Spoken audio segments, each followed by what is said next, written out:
Brothers లో ఆషాఢం KG sale మళ్ళీ మొదలైంది. మరెన్నో క్రేజీ ఆఫర్స్ ఖైదీ చేయండి ఆర్ఎస్ బ్రదర్స్.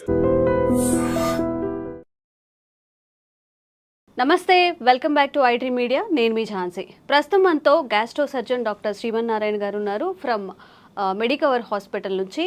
ఫర్టింగ్ ఈ వర్డ్ మనం రెగ్యులర్గా వింటూనే ఉన్నాము. అంటే తెలుగులో గ్యాస్ ఫామ్ అవ్వడం, నలుగురిలో ఉన్నప్పుడు ఫర్ట్ చేసినప్పుడు స్మెల్ వస్తుందని కానివ్వండి, ఫుడ్ డైజెషన్ అవ్వనప్పుడు కానీ, మోషన్ ఫ్రీగా అవ్వనప్పుడు, అందరిలో కూర్చున్నప్పుడు నలుగురిలో కూర్చున్నప్పుడు ఫర్ట్ చేస్తే అందరు నవ్వుతారు, అలానే ఆపుకోవడం, ఇంకా గ్యాస్ట్రిక్ సమస్యలను పెంచుకోవడం, ఇలాంటివన్నీ జరుగుతాయి. అసలు ఒక గట్ హెల్త్ అని కూడా ఇప్పుడు అంటున్నారు. కాబట్టి మనం ఎలాంటి ఫుడ్ తీసుకోవాలి, ఎలాంటి ఫుడ్ తీసుకున్నప్పుడు ఈ ఫర్టింగ్ సమస్యలు అనేవి వస్తాయి, ఈరోజు డిస్కస్ చేద్దాము. నమస్తే సార్. సార్, జనరల్గా ఒక క్వశ్చన్ తీసుకోవడానికి కూడా అంటే ఇబ్బందిగా ఫీల్ అవుతూ ఉంటాము, తెలుగులో కానీ ఇంగ్లీష్లో కానీ. మరి నలుగురిలో ఉన్నప్పుడు ఇట్లా బాంబులు వేస్తున్నారు అంటారు, కొంతమంది సౌండ్తో చేస్తుంటారు, కొంతమంది సైలెంట్గా పబ్లిక్లో ఉన్నప్పుడు బాధపడుతూ ఉంటారు. ప్రధాన కారణం ఏంటి ఈ గ్యాస్ట్రిక్ ఫామ్ అవ్వడానికి, ఇలా బ్యాడ్ స్మెల్తో ఇట్లా ఫర్ట్ చేయడానికి? యాక్చువల్లీ అండి, మన హ్యూమన్ బీయింగ్స్లో ఉన్న మెయిన్ ప్రాబ్లం ఏంటంటే మనం జనరల్గా చేయాల్సిన దాన్ని కూడా అబ్నార్మల్గా ఫీల్ అవుతాం అనమాట. లైక్ నేను చిన్నప్పుడు ఎలా ఉంటుంది అంటే, పీరియడ్స్ వచ్చింది అనుకోండి, లేడీస్ అందరూ బయట వేరే చోట హౌస్ నుంచి బయటకు వెళ్ళి పడుకోవడము, దేవుడి గదికి రాకపోవడము, అది జనరల్ ప్రాసెస్. యాక్చువల్గా యూరిన్కి ఎలా వెళ్తాము, మోషన్కి ఎలా వెళ్తాము అనేది, స్వెట్టింగ్కి ఎలా వెళ్తాము, సేమ్ అంతే. పీరియడ్స్ కూడా వెళ్ళటం అనేది కామన్. అట్లాగే ఈ ఫార్టింగ్ ఏంటి అంటే, మీరు సర్జరీ అయిపోయిన తర్వాత, సపోజ్ నేను గ్యాస్ట్రో సర్జన్, సర్జరీ అయిపోయిన తర్వాత నేను పేషెంట్ని అడిగే ఫస్ట్ క్వశ్చనే, బాబు కింద నుంచి గ్యాస్ పోతుందా అంటే. అంత ఇంపార్టెంట్ యాక్చువల్గా. కానీ అదే గ్యాస్ మనం అందరూ పబ్లిక్లో ఉన్నప్పుడు అయితే కింద నుంచి పాస్ చేస్తే, మనం పాస్ చేయడానికి ఇబ్బంది పడతాము, మనం ఏదో పెద్ద తప్పు చేసేసినట్టు ఆ ఎదుటిన్న అతను కూడా నవ్వడం మొదలు పెడతారు. ప్రాబ్లం ఏంటంటే, ఎదుటిన్నాడు నవ్వటం మొదలు పెట్టినప్పుడే మనం షైగా ఫీల్ అవుతాం. యాక్చువల్గా that is the general process. మీరు నోట్లోంచి, మీరు ముక్కులోంచి గాలి తీసుకుంటున్నారు కదా, ఎక్కడికి పోవాలి? అది కింద నుంచే రావాలి కదా, ఎక్కడికి పోతుంది అది? సేమ్ అదే కాన్సెప్ట్ కదా. సో అంత కామన్ దాన్ని మనం చాలా అబ్నార్మల్గా చేసి, ప్రాబ్లం ఎక్కడ వస్తుంది అంటే, సపోజ్ ఆయన కంప్లీట్గా గ్యాస్ పాస్ చేయలేదు అనుకోండి, ఆ గ్యాస్ మొత్తం లోపల అక్యుములేట్ అయిపోతుంది. అక్యుములేట్ అయిపోయి పెథలాజికల్ బ్యాక్టీరియాస్ రైజ్ అవుతాయి. దాన్నే పాష్ వర్డ్ ఈజ్ గట్ హెల్త్ అనమాట. సో గట్ హెల్త్ ఏంటంటే, సపోజ్ మనం హై ప్రోటీన్ తీసుకుంటున్నాం, high protein high fatty meals తీసుకుంటున్నాం అనుకోండి, అది కంప్లీట్గా మనకి డైజెషన్ అవ్వకుండా మోషన్లోనే వచ్చేస్తుంది అనమాట. సో మోషన్ని మనం ఎక్కువసేపు హోల్డ్ చేస్తే ఏమవుతుందంటే, మనకు లోపల బ్యాక్టీరియాస్ ఉంటాయి. పాలు పెరిగవడానికి కావాల్సిన బ్యాక్టీరియా ఎంత గుడ్ బ్యాక్టీరియా ఉంటుందో, సేమ్ మన బాడీలో కూడా బ్యాక్టీరియా ఉంటుంది. ఆ బ్యాక్టీరియాని మనకి డైజెషన్ చేయాలి. సపోజ్ మీరు ఎక్కువసేపు ఆ ఫ్యాటీ మీల్ని, ప్రోటీన్ మీల్ని బాడీలో ఎక్కువసేపు ఉంచుకున్నాం అనుకోండి, అది డైజెషన్ అయ్యి బ్యాడ్ స్మెల్ని క్రియేట్ చేస్తుంది. సో జనరల్ ఫార్టింగ్ అనేది, జనరల్ గ్యాస్ పాస్ చేయడం అనేది స్మెల్ ఉండదు ఎప్పుడు. ఎక్కువగా ఇట్లా ఇబ్బంది అయ్యి మనం పాస్ చేయడం కష్టమయ్యి, లేకపోతే బాత్రూమ్స్కి వెళ్లకుండా నెగ్లెక్ట్ చేసి, వర్క్ హడావుల్లో చాలా మంది మార్నింగ్ వెళ్లకుండా, సరే నైట్ టైం హ్యాపీగా రిలాక్స్ అయినప్పుడు వెళ్దాంలే అనుకొని నెగ్లెక్ట్ చేసిన వాళ్ళకి ఏంటంటే ఎక్కువ స్మెల్ వస్తుంది అనమాట. So but both are same. అదేమి డిసీజ్ కాదు, అదేం తప్పేం లేదు. ఇంకొకటి ఏంటంటే, మనం జనరల్గా మంచిగా గ్యాస్ పాస్ చేస్తేనే మనకి గట్ హెల్త్ బాగుంటుంది యాక్చువల్లీ. దానికోసం మనం కొత్తగా ఏం ట్రై చేయాల్సిన అవసరం లేదు. ఇంకొకటి ఏంటంటే, మనము మోషన్ పాస్ చేయాలని ట్రై చేయొచ్చు, కానీ బై మనం ఓన్ ప్రకారము మన గ్యాస్ని మనం ఓన్గా పాస్ చేయలేము. గ్యాస్ అనేది పైనుంచి మొత్తం క్లీన్ చేసుకుంటే దానికి ఆటోమేటిక్గా పాస్ అవ్వాలి తప్ప, మనం సపరేట్గా వెళ్ళి బాత్రూంలో కూర్చున్నంత మాత్రం గ్యాస్ పాస్ అవ్వదు. అంటే అంత ఇంపార్టెంట్. గుడ్ ఫుడ్ తీసుకుంటేనే ఇట్లా గ్యాస్ పాస్ చేయడం ఇలాంటివి అవుతాయి. ఎక్కువగా హై వెజిటేబుల్స్ తీసుకున్నప్పుడు, ఫైబర్ ఫుడ్ ఎక్కువ తీసుకుంటున్నప్పుడు గట్ హెల్త్ చాలా బాగుంటుంది. అది బాగున్నప్పుడు ఏంటంటే మనకి గ్యాస్ చాలా ఫ్రీగా పాస్ అవుతుంది. సపోజ్ గ్యాస్ మనకి ఫ్రీగా పాస్ అవ్వలేదు, స్మెల్ వస్తుందంటే అర్థం ఏంటంటే మనం బ్యాడ్ ఫుడ్ తీసుకుంటున్నాం. బ్యాడ్ ఫుడ్ అంటే like fatty food, high fatty food, ఎక్కువ ఆయిల్ యూస్ చేయడము, ఎక్కువ ప్రోటీన్స్ తీసుకోవడం వల్ల మనకు ఫార్టింగ్ స్మెల్ వస్తుంది. But passing of gas is very important. అందరిలో కామన్ గా ఉండాలి అంటారా ఈ ఫార్టింగ్ అనేది? ఫార్టింగ్ అనేది కాదండి, మనకి యాక్చువల్గా ఏంటంటే రోజుకి ఒకసారి మోషన్ పాస్ చేయాలి కదా. ఇప్పుడు మన పెద్దవాళ్ళని ఎవరైనా అడిగామనుకోండి, ఏంటి కొంచెం ఇబ్బందిగా ఉన్నా అంటే, ఈ రోజు మోషన్కి వెళ్ళలేదు బాబు అందుకే ఇబ్బంది ఉన్నది. మోషన్ మనకి యంగ్ పీపుల్ మనం ఒక రోజైనా పాస్ చేయకపోతేనే మనం చాలా అన్ఈజీగా ఉంటుంది. మీరు ఎంత ఫుడ్ తినండి, ఎంత పెద్ద కంపెనీస్లో ఉండండి, అయినా సరే మీకు మార్నింగ్ వెళ్ళలేదు అనుకోండి, యూ ఫీల్ లైక్ అసలు మీరు ఇబ్బంది ఉన్నట్టు అనమాట. అంటే మీరు ఉన్నట్టే ఫీలింగ్ రాదు, అవును. ఆకలి వేయదు. మోషనే అంత ఫీలింగ్ ఉంటే గ్యాస్ పాస్ చేయడం అనేది ఇంకా very important actually. Okay. So gas కింద నుంచి పాస్ చేయడం అనేది చాలా ఇంపార్టెంట్, దాన్ని అవాయిడ్ చేయాల్సిన అవసరం లేదు. ఇంకోటి ఏంటంటే మనం ఎవరి కోసమో మన యూరిన్ పాస్ చేయడం ఆపేసిన, గ్యాస్ పాస్ చేయడం ఆపేసిన, ఇట్ విల్ బ్లాక్ అయినప్పుడు మన పేగంతా ఉబ్బిపోతుంది లోపల. ఓకే. సో నెక్స్ట్ ఏంటంటే మూమెంట్ అనేది పైనుంచి కిందకు ఉండాలి. మీరు గ్యాస్ కింద నుంచి వస్తుంది, మీరు ఆపేశారు, గ్యాస్ కింద నుంచి పైకి తంతుంది. Okay. So movement will be become abnormal అయిపోతుంది అనమాట. సో అది గ్యాస్ట్రిక్ సమస్యలు వస్తాయి దాని వల్ల కూడా. ఫ్యూచర్లో ఏమవుతుంది అంటే మన పెద్ద పేగ అంతా ఉబ్బిపోతూ ఉంటుంది అనమాట గ్యాస్తో, దాని మూమెంట్స్ ఆగిపోతాయి అనమాట. ఓకే. సో గ్యాస్ పాస్ చేయడం అనేది వెరీ నార్మల్, అది పాస్ చేయాలి కూడా యాక్చువల్లీ. సార్ జనరల్గా ఏదైనా ఒక ఇష్యూ తీసుకున్నప్పుడు అస్సలు మోషన్ ఫ్రీగా అవ్వకపోవడం, ఫర్టింగ్ రాకపోవడం అది కూడా డేంజరస్. అండ్ అలాగే ఎక్కువగా ఫర్ట్ చేస్తూ ఉంటారు.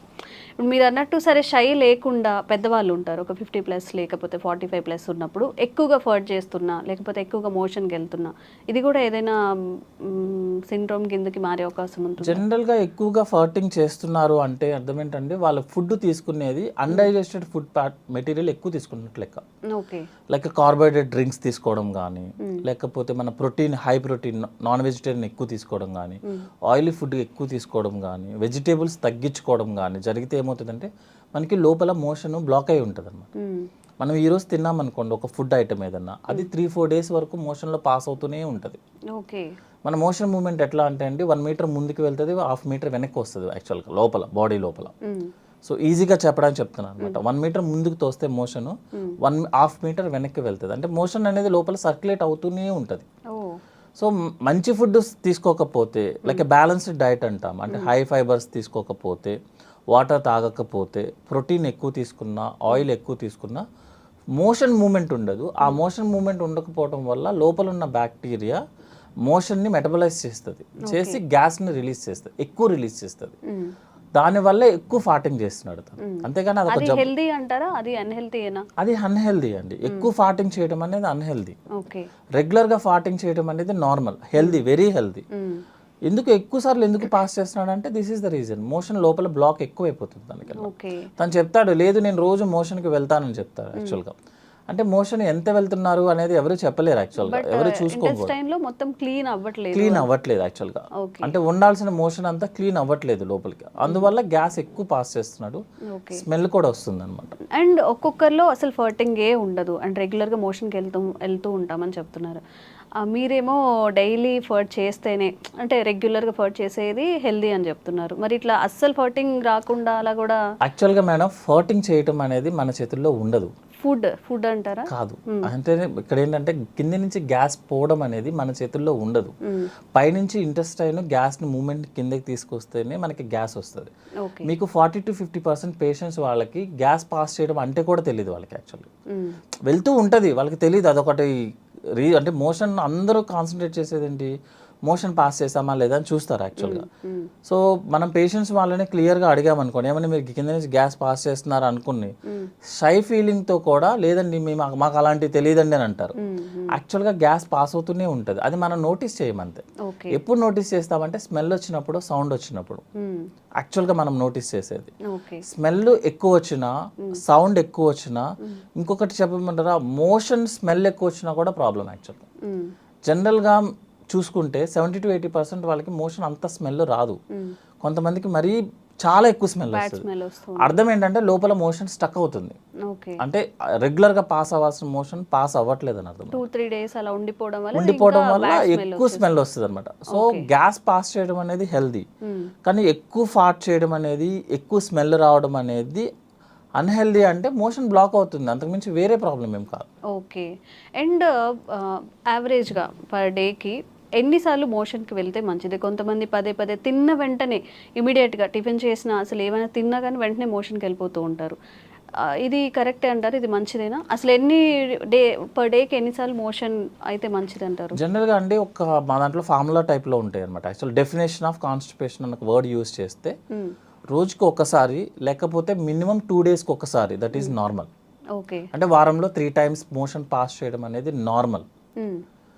ఒక్కసారి అలా కాకుండా కొంతమంది పేషెంట్స్ ఏంటంటే మోర్ దాన్ 2 days కనుక టైం తీసుకున్నా, లేకపోతే మోషన్ పాస్ చేయడానికి మోర్ దాన్ 5 minutes టైం తీసుకున్నా, దట్ ఈస్ కాన్స్టిపేషన్. అంతే తప్పించి రోజు వెళ్ళాల్సిన అవసరం లేదు. ఎవ్రీ ఆల్టర్నేట్ డే వెళ్ళినా దట్ ఈస్ నార్మల్గా మనం రెగ్యులర్గా చూసుకునే లెక్క అయితే. అట్లా కాకుండా ఎక్కువ సార్లు వెళ్తున్నాడు ఒక పేషెంట్, అతన్ని మనం హిస్టరీ అడగడం ఇంపార్టెంట్ అనమాట యాక్చువల్లీ. అంటే కొంతమందికి హ్యాబిట్ ఉంటుంది, జస్ట్ వెళ్ళి కూర్చుంటారు, ఏమి ఉండదు అనమాట. పర్సనల్ వర్క్ కోసమో ఫోన్ మాట్లాడుకోవడానికో వెళ్ళేసి కూర్చుంటారు, ఏం చేయరు అన్నారు. కొంతమంది డిసీజ్ ప్రాబ్లం ఉన్న వాళ్ళు ఏంటంటే IBS అంటాము, ఇరిటబుల్ బవల్ సిండ్రోమ్. వాళ్ళు ఏం చేస్తారంటే అన్నం ప్లేట్ తినంగానే ప్లేట్ అక్కడ పడేసి పరిగెత్తుతారు. చాలా మందిని చూస్తాం. అదేంటంటే మీకు చిన్నప్పుడు గుర్తుంటే పిల్లలకి పాలు పట్టంగానే మోషన్ పాస్ చేస్తారు, దాన్ని గ్యాస్ట్రోకోలిక్ రిఫ్లెక్స్ అంటారు యాక్చువల్ అనమాట. సో ఆ రిఫ్లెక్స్ మనం స్ట్రెస్లో ఉన్నా, ఎక్కువ వర్క్ టెన్షన్లో ఉన్నా, లేకపోతే సైకాట్రీ ప్రాబ్లమ్స్ ఉన్నా, ఎక్కువ వర్క్ స్ట్రెస్ అనమాట యాక్చువల్గా. దిస్ వైట్ కాలర్ ఎంప్లాయీస్ ఉంటారు కదా, కనిపించిన స్ట్రెస్ ఉంటుంది, బయటికి సూటుబూటు ఉంటాము బట్ మైండ్ అంతా స్ట్రెస్లోనే ఉంటారు, వాళ్ళకి ఎక్కువ వస్తుంది అనమాట. వాళ్ళు ఏంటంటే ఫిజికల్ యాక్టివిటీ తక్కువ, బ్రెయిన్ యాక్టివిటీ ఎక్కువ. సో ఏమవుతుందంటే బ్రెయిన్ యాక్టివ్గా ఉన్నప్పుడు మీరు ఫుడ్ తినగానే అప్లోడ్ చేస్తున్నాము, డౌన్లోడ్ చేయాల్సిందే. సో ప్లేట్ అక్కడ పెట్టేసి పరిగెత్తుతారు, వెళ్ళేసి ఎంటీ చేసి మళ్ళీ బాత్రూమ్కి మళ్ళీ 10 minutesలో పరిగెత్తుతారు. అది IBS ప్రాబ్లం యాక్చువల్గా. ఇంకోటి ఏంటంటే వాళ్ళకి కోలికి పెయిన్ ఉంటుంది, అంటే స్టమక్లో నొప్పి ఉంటుంది యాక్చువల్గా. ఆ నొప్పి వెళ్ళి ఎంటీ చేస్తేనే ఆ నొప్పి తగ్గుతుంది. అదేంటంటే it's a mental problem type madam, physical activity లేకపోవడం వల్ల జరిగే ప్రాబ్లం ఇదంతా అనమాట. దాన్ని IBS అంటాము. యాక్చువల్గా జనరల్గా IBSకి ఏం ట్రీట్మెంట్ అంటే రీజన్ ఏంటి, స్ట్రెస్. అది తగ్గించుకుంటే ఆటోమేటిక్గా IBS తగ్గుతుంది. అది తగ్గకపోతే మీరు ఎన్ని మెడిసిన్స్ వాడండి, ఎన్ని కొలనోస్కోపీలు చేయించుకోండి, మీరు ఏమైనా చేయండి, సైకాట్రిస్ట్ దగ్గరికి వెళ్ళి ఎంత ఖర్చు పెట్టండి, మీకు ఆ ప్రాబ్లం తగ్గదు. ఎందుకంటే ప్రాబ్లం వచ్చింది దేనివల్ల, మెంటల్ యాక్టివిటీ, స్ట్రెస్ ఎక్కువ అవడం వల్ల. మీరు అది తగ్గించుకోకపోతే ఈ ప్రాబ్లం తగ్గదు. మీరు చాలా మంది చెప్తారు ఇన్ని కొలనోస్కోపీలు చేసాం సార్ ఏమీ కనిపించలేదంటే, ఏమీ కనిపించదు. దానివల్ల కొన్ని కండిషన్స్ ఉంటాయండి యాక్చువల్గా. టెస్టుల్లో ఏవి కనిపించకపోతేనే దాన్ని ఆ ప్రాబ్లం అంటారు. మీకు టెస్టులన్నీ నార్మల్ వస్తే కానీ పేషెంట్కి IBS. అదే IBS అంటే ఏంటంటే టెస్టులన్నీ నార్మల్ వస్తే పేషెంట్ కంప్లైంట్ చెప్తాడు, that is irritable bowel problem.